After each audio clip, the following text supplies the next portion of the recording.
Kaibigan, bigyan natin ng reaction opinion itong post ng News 360 Media Network. Umanong 5 million na paper bags kada hearing ng Quadcom, ibinunyag ng mga nagpakilalang ex-Marines. Ibinunyag sa isang joint affidavit ang mga nagpakilalang dating membro ng Philippine Marines ang umano'y pagpapadala ng mga paper bags na naglalaman ng tig 5 million tuwing may pagdinig ang Quadcom sa House of Representatives. Ayon sa affidavit, inuutusan umano sila na mag-escort ng mga executive assistants patungong kamera upang ihatid ang naturang mga bag na sinasabing para sa ilang mambabatas. Samantala, nauna nang itinanggi ni Manila 6th District Representative Benny Abante, miyembro ng Quadcom, na nakatanggap siya ng anumang halaga. Okay. So, nandito yung mga picture ng mga Quadcom. Late Congressman Acop, Luestro, sino ito?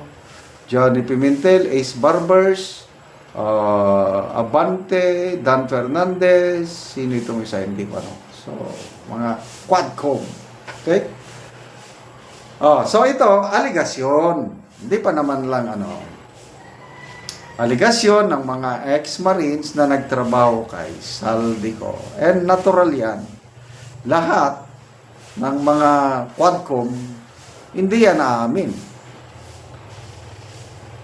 Ang mga napangalanan, yung mga dating mga chairman, Acop, wala, hindi siya na isama eh. Ang napangalanan, number 1, Abante, Barbers, Paduano, Dan Fernandez, yan, Quadcom din yan. Sino pa ba? So, it is their testimony, the ex-Marines, versus the denial of these lawmakers. So, ano ngayon? Deny after deny, wala na. Sinisira nila ngayon ang kredibilidad ng mga dating Marines o sundalo ng mga ito. So, iimbestigahan ba? Kanina, February 26 ngayon, na-submit na ni Attorney Baligod, yung abogado ng mga Marines, yung joint affidavit sa Office of the Ombudsman. At humihingi ng aksyon ang opisina ni Attorney Baligod na handa yung kanyang opisina na makipagtulungan sa Ombudsman kung sakaling aksyonan nila ito. So ang tanong, what's next? Iimbestigan ba o isang tabi na lang? Ako, ayoko mang mag-negative. Maganda yung ginawa ni Attorney Baligod eh. Nagtiwala pa rin siya sa Office of the Ombudsman. Kailan kung ako ang inyong tatanungin, wala na akong aasahan doon. Next administration na lang ang pag-asa. O, dito sa Kongreso, may magpapatawag ba ng hearing? Wala. Dito sa Senado naman, si Senator Lacson, sinabi niya, sinusuri na daw ang mga affidavits. Kailang wala na rin. Kasi una na siyang nagsalita.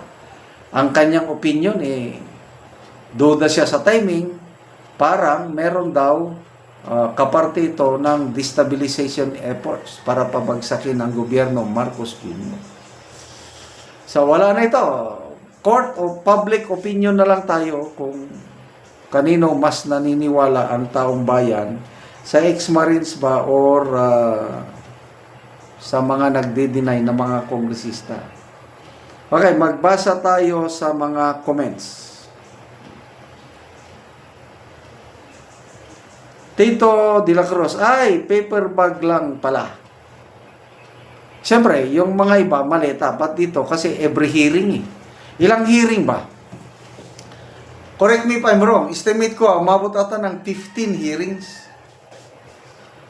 So, kung 15 hearings, granting na totoo, ulitin ko, aligasyon lang ito, 5 million per hearing, so 75 million. Wow naman, sarap ng buhay, ano?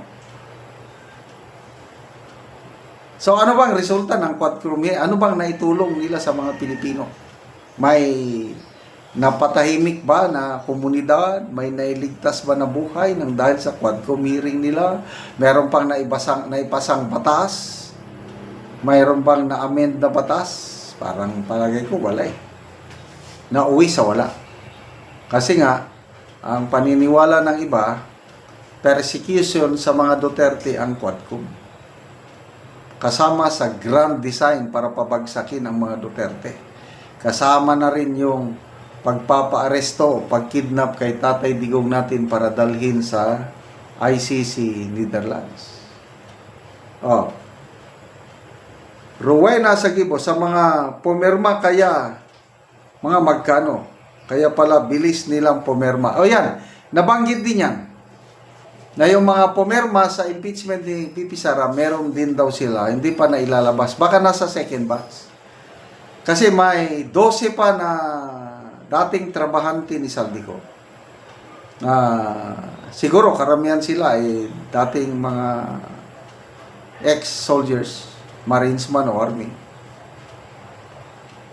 Pwede pang second batch, ilalabas pa. Inuna lang itong 18 para hindi masyadong madami. So baka doon na ilalabas yung mga nakatanggap sa pumirma ng impeachment. Rose Ayek, sabi niya, busog pala kaya ganado kahit mali. Louis Zerido, you'll know lying is sin. Betrayal to the law-abiding citizen is criminal behavior. Mga Pumaldo, kaya pala kung idiin si BP, laki ng bayad, paldo na naman. Maleta na, hindi na pinaghirapan. Buaya family picture. So, good luck sa 17 o 18 brave 18 Marines na ito. Sana patawag sila ng Senado para magkaalaman kung nagsasabi sila ng totoo o hindi. Salamat mga kaibigan sa inyong pagsubaybay sa ating channel. Nakakatulong kayo ng malaki sa tribong talandig ng Bukidnon dahil ang sweldo natin sa channel na ito is pantulong po sa tribo. Namimigay tayo ng libreng yero at pako para makapagpatayo sila ng mas maayos na tirahan. Panoorin nyo ang video na ito. O karon mo na niyang matagaan og yero.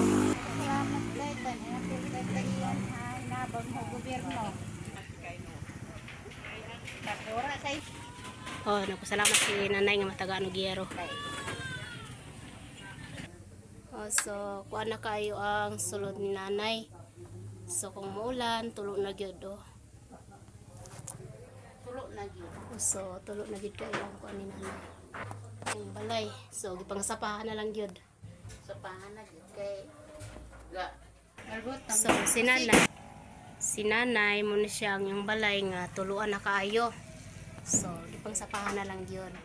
So nagpasalamat siya kay natagaan sa gyero. So nay unsa imong masulti nga natagaan ka gyero?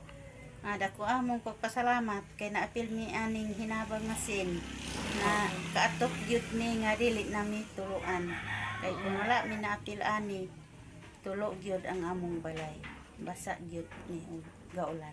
Oh, so tuluan gyud mo nay. So pila na imong edad nay? 54 So 54 na ka na kay mga anak nay. nga anak. So na-eskwela pa imong mga anak or Nag-eskwela pa karon. so si nanay nag-eskwela pa daw ang iyang anak. So Na ako'y high school. so na siya high school. So asa imong bananay? Nagtrabaho akong bana. So kamo lang ang naa sa balay nay. Dako kaya akong pagpasalamat kay natagaan ko sin na ilisdang gyud ang among atop dili nang tuluan. Dako akong pagpasalamat kay natagan ni og sin kay ang among panginabuhian kalisod gyud ni busa ang among atop kun wala mi natagag hinabang di gyud mi Oo, kailis. so permi gyud mo tuluan nay. Permanente gyud tulo ang among atop. Oo, sige Dako nay. kaayo akong pagpasalamat. Salamat sa nag-sponsor sa Sige amo nay. nagtabang gid sa amo sa sin. Sige nay, salamat po.